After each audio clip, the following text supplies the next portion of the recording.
Ngayong araw guys, nang harvest kami ng isda dito sa Fish Kids at hindi ka magmamahay dahil sobrang dami nakuha namin. Sa sobrang dami ay napuno yung box at nagsugba na rin kami at nagtuwa at siyempre hindi mawala yung ating pinakamasarap na kinilaw at for sure na mabubungkag na naman at mawagtang yung mga bahaw ni Tukit at samahan nyo kami. What's up sa inyo guys? For today's video dahil maganda yung panahon, mga harvest kami sa Fish Kids at bago ang lahat, ito muna yung makaganapan at sinama nga lang pala namin sila Kuko at sila Dudoy at bibiyahe nga lang pala kami papunta kay Imak. At kung natatandaan nyo guys, nung nag-vlog kami doon sa Fish Kids, mga maliliit pa yung isda, pero ngayon pupuntahan namin dahil mag-harvest sila Imak at for sure na mabubungkag na naman natin yung mga bahaw. At sa puntong ito, nakarating na kaagad kami nila Imak kaya hindi na kami nagpadugay-dugay at dumiretso na kaagad kami dito sa Kabakhawan. At as you can see IB guys, nag-una pa talaga siya dahil napaka-excited niya. At kung nakikita nyo guys, ito nga pala yung kubo-kubo nila Imak. Ito yung farmhouse nila na napakaganda naman talaga at sobrang ganda, walang hagdanan. Kailangan mo talagang numaog dito na napakalisod talaga. At alam nyo ba guys, tinuyo talaga ito nila na walang hagdanan dahil baka may kawatan, maglisod-lisod pa at baka masakpan nila kapag nalangan siya. At sa puntong ito guys, nag-una na nga pala yung lolo at yung papa ni G-Mark dito at nanguha na nga sila ng mga isda. At as you can see naman guys, napakalaki na ng isda. Ito nga pala yung mga isda nung nakaraan ay binlag ko, maliliit pa to pero ngayon binahugan nila, ang lalaki na. At as you can see naman sila IB guys, nasa taas lang nanonood habang kami dito ay nagbi-video at talagang nanguhuli at napakalaki talaga ng nahuli ni Taynuling. At ganyan nga lang pala yung panghuli dyan guys, kailangan mo lang magtuwad-tuwad at silib-silibin yung mga isda.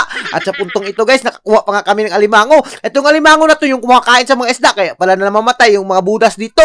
At as you can see naman si Ludo guys, nagpili na kaagad siya ng masusugba namin dahil talagang magpupudrip kami dito. At napakasarap naman talaga ng mga isda na to dahil matataba. At speaking of masasarap guys, masarap talaga itong isda na to pero pag natunik ka nito, nako masarap rin talaga dahil napakayayay talaga to. At aabot talaga sa kasing-kasing mo yung tunok nito. At mag-ingat ka lang dahil kapag natunik ka nito ay naku baka bukas ka na makapagpudrip sa sobrang sakit. At as you can see naman guys, ibabaligya nga pala to nila G-Mark na napakamahal naman talaga ng presyo na to kaya naman mabubungkag na naman yung mga kwarta nila dito. Pero kami ay pipili lang talaga kami, nagsusugbahin namin dito dahil lala food trip na to. At speaking of food trip, talagang pinilian na ni Lolo yung pupudripin namin. At kung nakikita nyo guys, halos pantay-pantay lang yung laki. Kaya naman tinagtad na kaagad ni Lolo, hindi niya na pinasaylo dahil yung iba tutuahin namin yan at yung iba naman ay kikilawin. At speaking of kilaw, nagsugba na nga talaga si Dudoy dito ng napakasarap talaga ng budas. At kung nakikita nyo guys, yung kikilo, napakataba naman talaga niyan at talagang maglasa-lasa yung mga sabaw niyan. At ang kagandahan lang talaga dito sa mga isda na to guys ay talagang masisiguro mo na mataba talaga at hindi mangurutoy yung kanyang mga panit dahil yung iba ay nangurutoy kapag hindi mo binahugan pero ito talagang naglasa-lasa yung mga sabaw nito. At speaking of sabaw, nilulod na kagad ni Lolo yung tinuwa dito at pinaspasan na nga.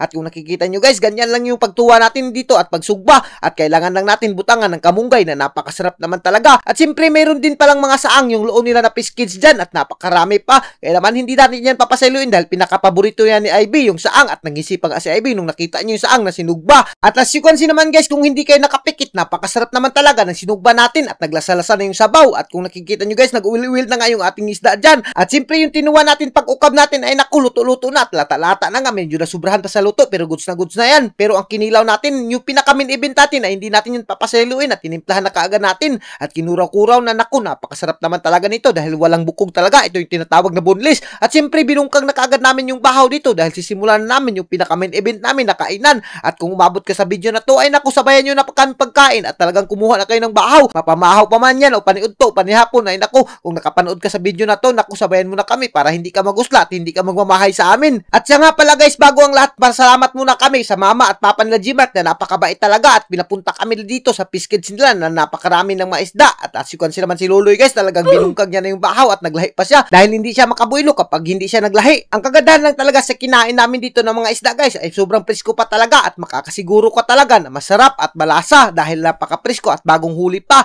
At as you can see naman sila G-Mark guys, talagang binanatan na nila at pati si Dudoy talagang hindi niya na pinasaylo. At siyempre hindi rin tayo magpapalupig dyan at yung tinuwa, yung pinakapaborito natin lalo na kapag ngayon ay ulan-ulan at magsabaw-sabaw ay nako, talagang mabubungkag talaga yung bahaw at pati sila Taynuling at yung nanay ay talagang napakahigop rin siya ng sabaw at hindi rin nila pinasaylo at binungkag rin nila yung bahaw. At alam nyo ba guys, hinurot ko na rin talaga yung bilib ko dito sa pamilya nila G-Mark dahil napakabait talaga at kahit anong gusto mong kainin ay papakain talaga nila. Biruin nyo, napakamahal tong isda na to pero pinapakain lang sa amin. Maraming salamat talaga sa pamilya nila G-Mark. Mabuhay kayo mga idol hanggat gusto nyo. At hanggang dito na lang kami at kung giganahan ka sa mga video namin, huwag mo nang kalimutan i-like and i-share para mas marami pa tayong food trip. Thank you and God bless you all. Mabuhay kayong lahat dyan mga idol hanggat gusto nyo.